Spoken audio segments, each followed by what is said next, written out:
I upload daily NBA content on this channel, so if that is something that interests you, then subscribe. Also drop a like on this video. It only takes 1 second and it makes a massive difference.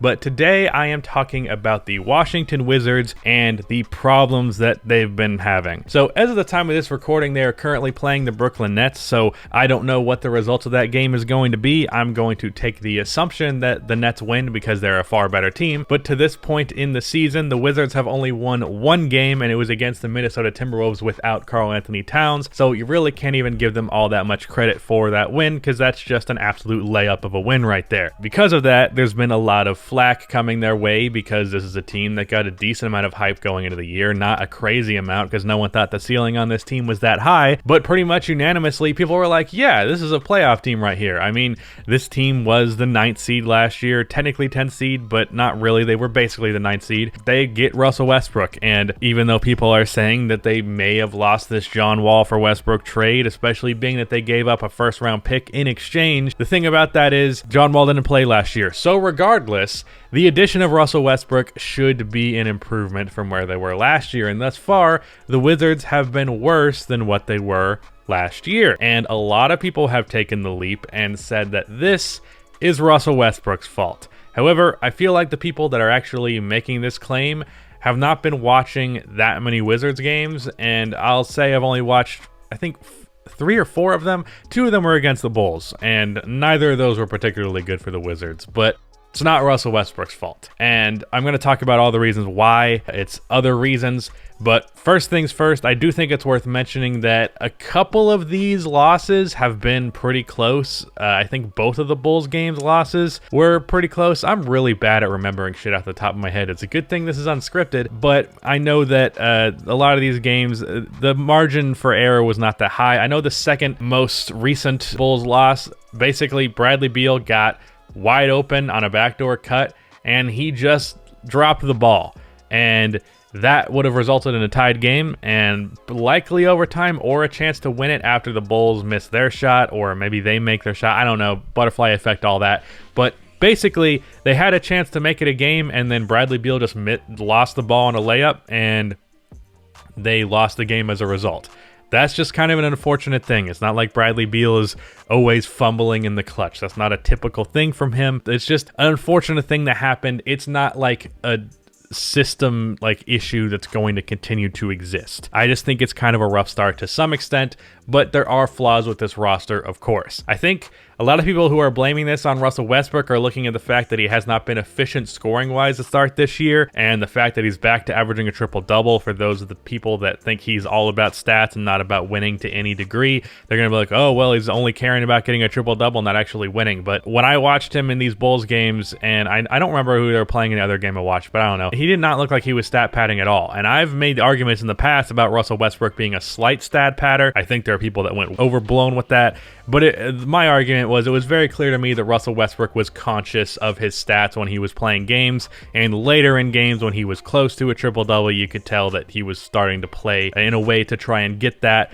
But that does not mean that he was really stat padding more than any other star player really does. James Harden is conscious of the fact that he's almost at 60, so he's going to go for 60 at times. It just is what it is.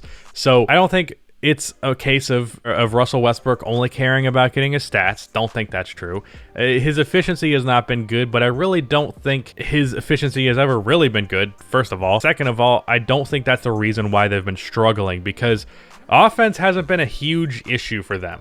Looking at the offensive and defensive rating for the Washington Wizards have been the 9th best offense in the NBA, and they have been the 26th best defense. Now, last year, the Wizards were the number 15 offense and the number 30 defense. So really, across the board, they have improved in the offensive and defensive rating. I think that's more evidence of it really just being a case of unfortunate circumstance and a lot of games just not going their way. And offensively, this team has improved. And if your argument is that Russell Westbrook is hurting the offense, well, he's the only really big addition outside of Denny Avdia, and the offense has improved.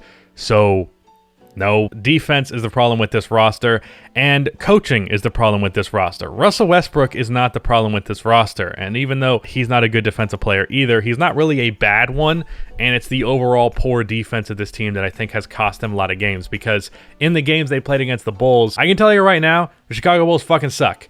And they looked great against the Wizards. Just great. Everybody looked good. Wendell looked good. Even, I think Daniel Gafford had a game where he was killing it, and he's just the guy who gets like 15 minutes a game. Kobe White, Zach LaVine, Lauri Markkanen. They were just getting whatever they wanted on offense. Otto Porter had like a 30-point game against them. Thomas Satoransky looked like a prime Steve Nash out there just picking apart their defense. The defense is bad. And as good as Thomas Bryant is, I do feel there is an issue where even though he is a good stretch 5 and he's a good rebounder and he can do a little bit of everything scoring-wise, he's not very good defensively.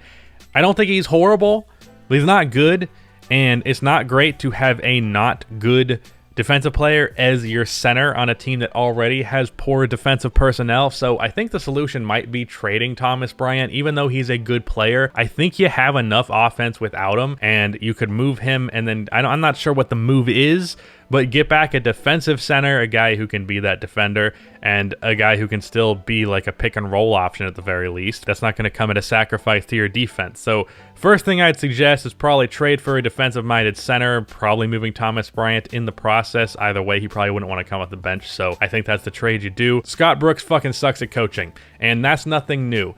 And I don't know why people are acting like it's something new. Scott Brooks has been a that NBA fans have been rightfully making fun of for years, and I feel like it's very often the case where for some reason people just coaching is something that you will not notice as much if you're not really looking for it. I think my eye for good versus bad coaching really picked up last year because I got to witness some of the worst coaching in the history of basketball. I'm able to tell like what a good coach team versus a bad coach team is, generally speaking, and this Wizards team is not coached well at all. Once again, it seems like the same issue from back when Scott Brooks was the coach of the OKC Thunder with Russell Westbrook and Kevin Durant, where his offensive game plan was give Russ and KD the ball, and now the offensive game plan is give Russ and Bradley Beal the ball.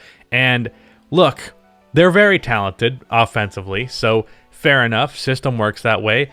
But if your offensive game plan is going to be that basic, and then you're also not a good defensive coach, then what the fuck is the point of you?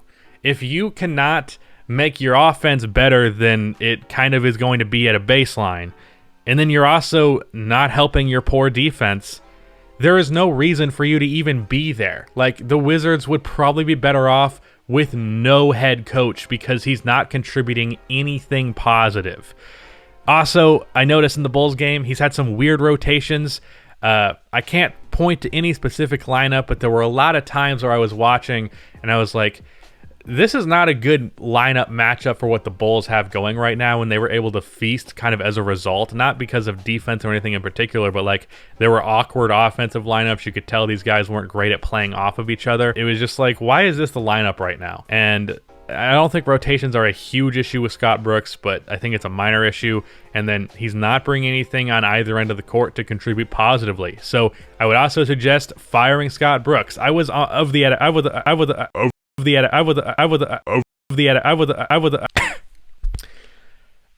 opinion before they were struggling this year. Another thing is, I do believe that you can make a more interesting offense out of this team, even though I think, yeah, just Russell Westbrook and Bradley Beal and then some guys who can space the floor is already good enough. But, I mean, Davis Bertans should be coming around screens for shots. Denny Avdia, that guy has playmaking ability, and I think he'd also be a good cutter, and he's just kind of been delegated to being a spot shooter, and that's not what he is. Same thing's kind of happening with Rui Hachimura. Rui is a good mid-range shooter, and he's good like going to the basket, either off of the dribble or off of the cut. And then he's just kind of spotting up a lot in this offense, and I feel like that's because Scott Brooks doesn't know what to do with those guys, because he's not a good coach. So fire Scott Brooks. That's one of the biggest issues with them. And then the real weakness is defense. Last year, worst defense in the league. This year, it's only a 6-game sample size, but a slightly better defense, but still bad defense. And then their offense has gotten better. And with Russell Westbrook being an offensive guy, that offense has improved a lot. And even with there being sometimes you can take where Russell Westbrook makes a boneheaded play as he is one to do. It's still an improvement offensively quite a bit from what they were last year. It's just the defense has continued to be bad, and Scott Brooks is not a good coach. He's not helping this team in the slightest. Also, Davis Bertans is struggling, and a lot of these games have come down to a couple of baskets. I know it did in the case of the Bulls, so I would not overreact too much. I still think the Wizards are a playoff team. It's just a very rough start. So yeah, shout out to Rudy for editing this video. That is the end of this video. Please be sure to like and subscribe for more NBA content like this, and cue the action music.